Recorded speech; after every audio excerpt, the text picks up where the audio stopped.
En esta ocasión estaremos estudiando la anatomía del hígado y el trauma hepático.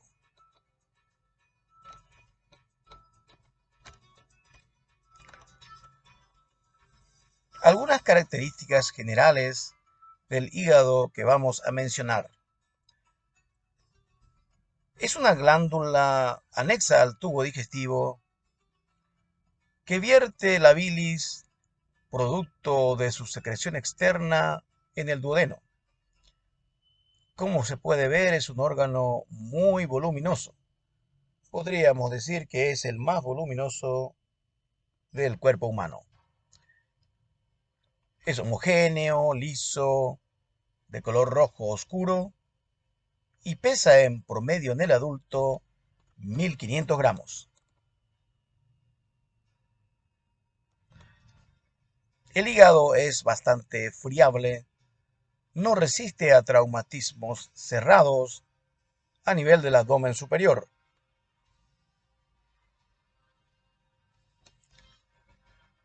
Presenta la mitad de un cuerpo ovoide,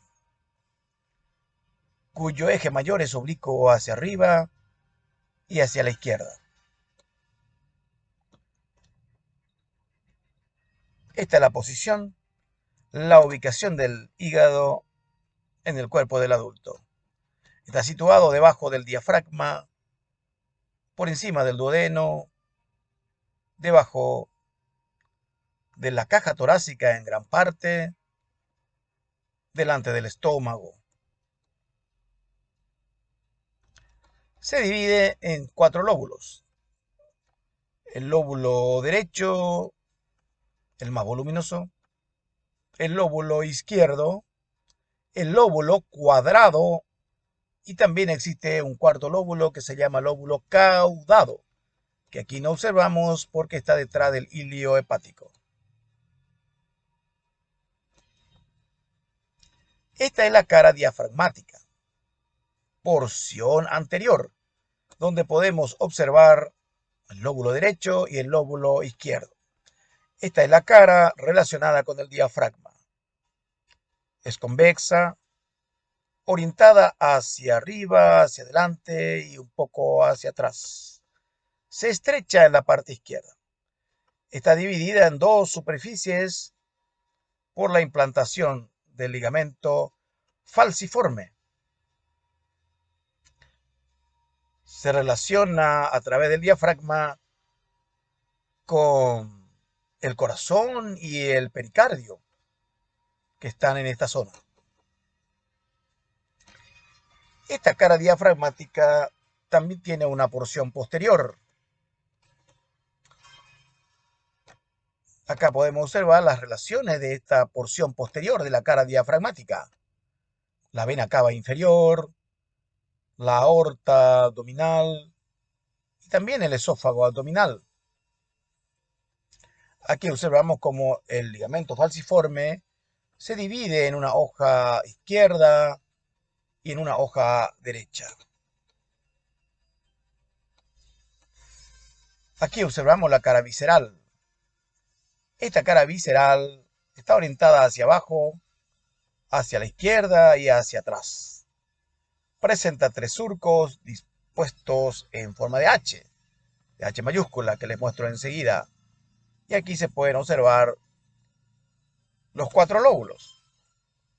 Lóbulo derecho, lóbulo cuadrado, lóbulo izquierdo y lóbulo caudado que está aquí atrás. Se describen además la fosa de la vesícula biliar, la fisura del ligamento redondo y más atrás vamos a ver el surco transversal que es el porta hepático. Aquí observamos entonces la fosa de la vesícula biliar, donde normalmente se ubica la vesícula biliar. Y aquí está lo que les estaba diciendo, la fisura portal principal que empieza cerca de la vesícula biliar, de la fosa de la vesícula biliar, se dirige hacia atrás, hacia la izquierda y se une con la vena cava inferior. Acá tenemos el surco del ligamento redondo y el surco transversal, que es el porta hepático, donde encontramos la vena porta. En esta cara visceral observamos entonces los lóbulos. Lóbulo derecho, lóbulo izquierdo, lóbulo cuadrado y lóbulo caudado. Lóbulo caudado también se conoce como el lóbulo de Spiegel. También debemos mencionar que el hígado está rodeado por el peritoneo y por una membrana propia, la cápsula fibrosa del hígado, la cápsula de Gleason. Esta cápsula fibrosa rodea por completo al órgano y su cara superficial se adhiere al peritoneo. El ligamento falciforme conecta esta cara diafragmática con con el diafragma y con la pared abdominal anterior. Y en su borde libre encontramos aquí el ligamento redondo del hígado, que une el hígado con el ombligo. Podemos observar aquí el ligamento coronario, el derecho, y el ligamento coronario izquierdo, que fijan esta porción posterior de la cara diafragmática del hígado al diafragma. Es una reflexión del peritoneo. Y en ambos extremos encontramos los ligamentos triangulares. Aquí está el ligamento triangular derecho y aquí el ligamento triangular izquierdo. Detrás estamos viendo acá de esta porción posterior de la cara diafragmática a la vena cava inferior, que se excava en un canal en esta cara del hígado. Podemos ver de nuevo aquí el ligamento triangular izquierdo y el ligamento triangular derecho. El ligamento triangular izquierdo está visible generalmente delante del hiato esofágico del diafragma.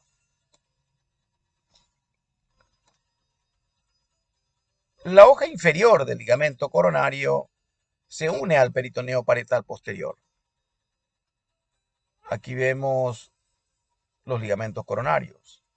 Aquí pasa delante de la vena cava inferior, en el punto en que esta vena llega a la porción posterior de la cara diafragmática del hígado. De aquí este ligamento coronario vuelve a ascender hacia arriba, de la derecha, para formar la hoja inferior del ligamento triangular derecho. Este ligamento triangular no es lo más importante, pero contribuye a la fijación del hígado por intermedio de la vena cava inferior, que, por cierto, es el medio de amarre más sólido del órgano. La vena cava inferior se aloja en el surco de la vena cava. Y este surco en realidad es una depresión vertical profunda ubicada en la parte media del área que se conoce como el área desnuda. Aquí podemos observar lo que se llama área desnuda. Está pintado de otro color entre las hojas del ligamento coronario. Y ahí también está la vena cava inferior. Aquí vemos de nuevo el área desnuda y la vena cava inferior en esa área desnuda. Esta área desnuda quiere decir que no tiene peritoneo en su superficie. Sí hay cápsula fibrosa, lo que no hay es peritoneo. El hígado es un órgano tóraco-abdominal. Está casi enteramente oculto por la pared torácica. Se relaciona arriba y a la derecha con el diafragma, del que está separado por el receso subfrénico derecho e izquierdo, separado por el ligamento falciforme. A la derecha del ligamento falciforme, por intermedio del diafragma, el hígado se relaciona con la cavidad pleural derecha y la base del pulmón derecho. A la izquierda, por intermedio del centro tendinoso del diafragma, se relaciona con el pericardio, el corazón y en parte con la cavidad pleural. Miren acá la situación del hígado en relación a los rebordes condrales.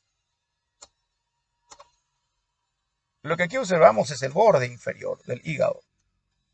Este borde inferior está determinado por la unión de la cara diafragmática y la cara visceral del hígado.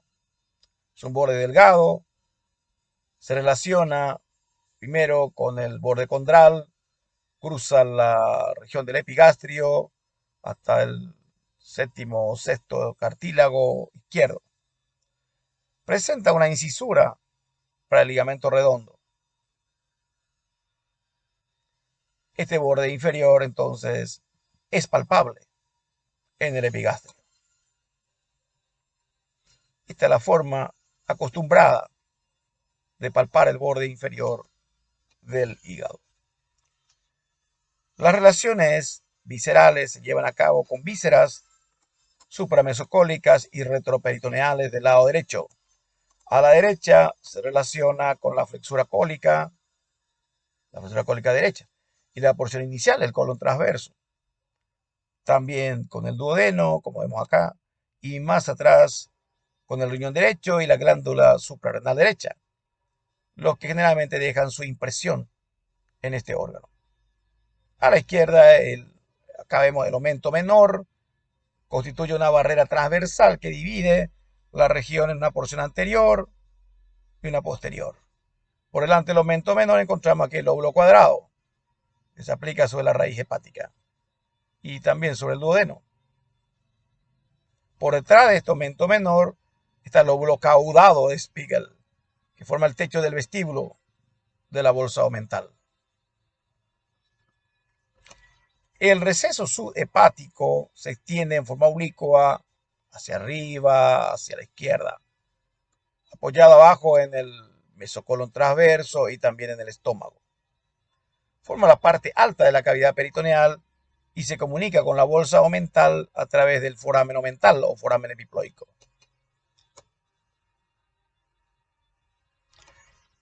También aquí delante encontramos un receso que se denomina receso hepatorrenal de Morrison. Esta flecha está mostrando cómo se comunica con la bolsa omental a través del foramen omental. Aquí podemos observar el receso hepatorrenal de Morrison, lóbulo derecho del hígado, y acá vamos a encontrar la hoja anterior de la fascia renal. Entonces ahí se encuentra este receso de la cavidad peritoneal. Mediante la vena porta, el hígado se divide en segmentos. Y acá estamos observando en esta vista segmento 2, 3, que corresponden al lóbulo izquierdo. Segmento 4, A y B. Luego tenemos el segmento 5, el segmento 6, 7 y 8. En el sentido de las manecillas del reloj en esta vista.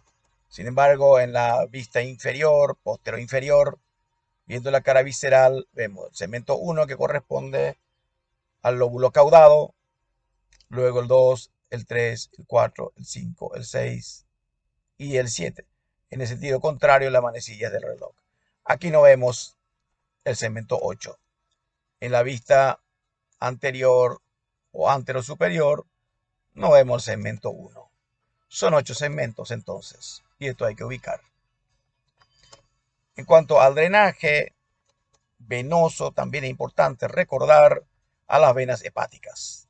Hay 3 venas hepáticas, la derecha, la izquierda y la intermedia, que drenan estos segmentos que aquí ustedes están apreciando. El lóbulo caudado drena directamente a la vena cava inferior por unas venas denominadas del grupo inferior. Tenemos entonces segmento 2 y 3 que son drenados por la vena hepática izquierda.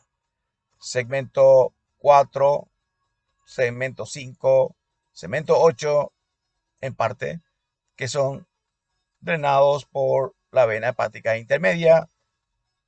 Segmento 5, 6, 7 y parte del 8 drenado por la vena hepática derecha. Como dijimos al principio, el hígado se rompe fácilmente. Segundo órgano en lesionarse en traumatismos hepáticos cerrados, siendo el vaso el primero. ¿Cómo podemos hacer el diagnóstico de una lesión hepática?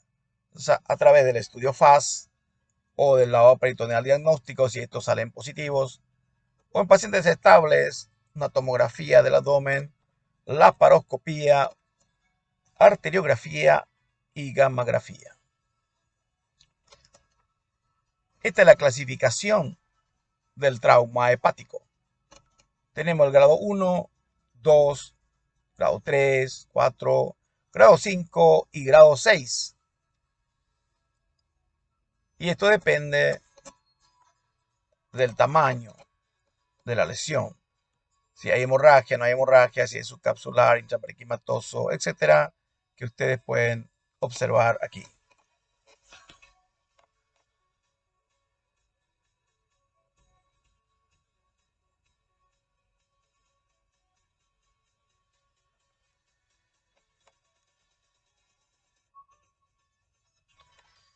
Las lesiones de grado 1 incluyen entonces hematoma subcapsular menor del 10% o un desgarro capsular menor de 1 centímetro. Las lesiones de grado 2 se refieren a la presencia de hematoma subcapsular que ocupa entre el 10 y 50% de la superficie del hígado, o es intraparenquimatoso menor de 10 centímetros, o hay un desgarro capsular de 1 a 3 centímetros o menor de 10 centímetros. Las lesiones de grado 3, hematoma subcapsular mayor a 50%, expansión capsular o un hematoma roto. En este caso, el paciente debe ingresar a la unidad de cuidados intensivos para el manejo correspondiente. Las lesiones de grado 4 se refieren a desgarros con ruptura del parénquima entre el 25 al 75%. Puede afectar a 1 o a 3 segmentos. 1 a 3 segmentos. Y grado 5, desgarro, ruptura del parénquima que afecta más del 75% y más de 3 segmentos. El trauma hepático puede ser quirúrgico y puede ser no quirúrgico. Aquí es fundamental para el manejo conservador la hemodinamia. Paciente hemodinámicamente estable o paciente hemodinámicamente inestable. La estabilidad hemodinámica al momento de su ingreso al servicio de urgencia o después de la reanimación inicial es el principal criterio que debe ser utilizado para decidir el manejo conservador y debe utilizarse independientemente de otros criterios, como la ausencia de peritonitis.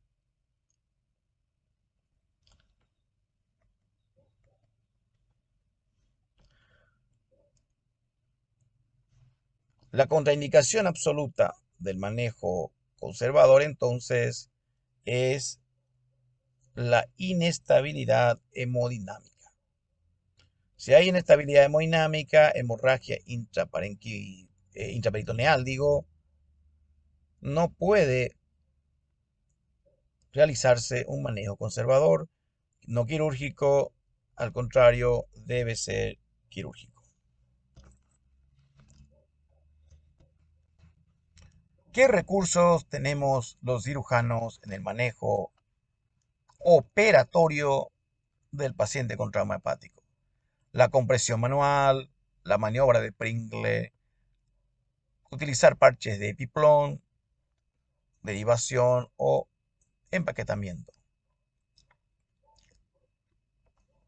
Lo más sencillo es la compresión de la herida quirúrgica.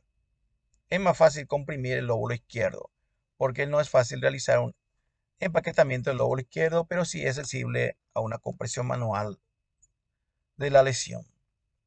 La maniobra de Pringle se refiere a comprimir la raíz hepática donde está la arteria hepática propia, la vena porta, para interrumpir el flujo sanguíneo al hígado y permitirnos reparar las lesiones. Esto obviamente se tiene que liberar intermitentemente para evitar la necrosis y la destrucción de los hepatocitos. El parche de Piplón también puede ser utilizado suturando a la superficie del hígado. Y el empaquetamiento, que se refiere a la colocación de 10 a 15 almohadillas entre la pared torácica, diafragma y los cartílagos costales y el hígado. Esto puede frenar la hemorragia.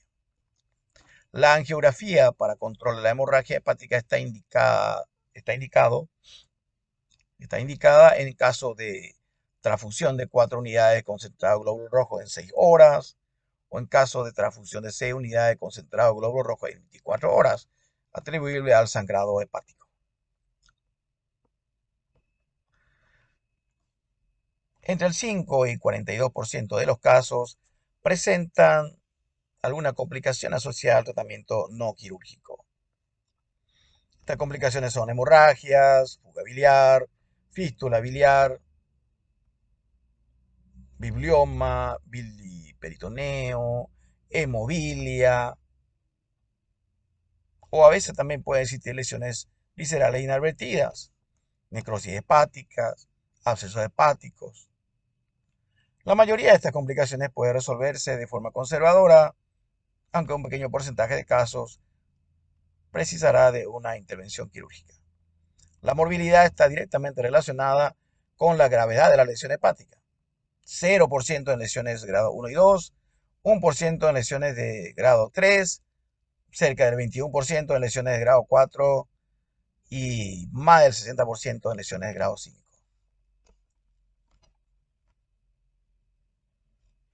Bien, hasta aquí mi explicación de hígado y trauma hepático.